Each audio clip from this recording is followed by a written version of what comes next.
भर के हम आइल बनी काम हो गइल शाम कुछ कर इंतजाम हो।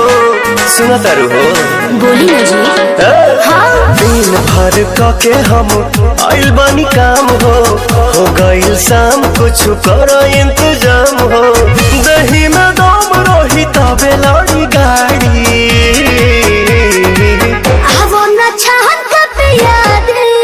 राजा सहरी से तहरी हवना छहन के पिया दी राजा सहरी से तहरी।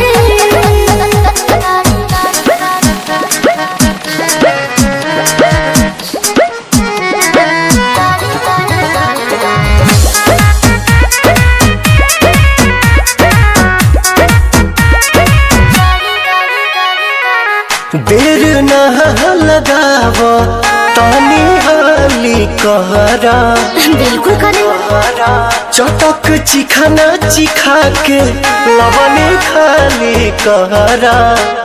ए राजा जी वही ठमडोइया छटही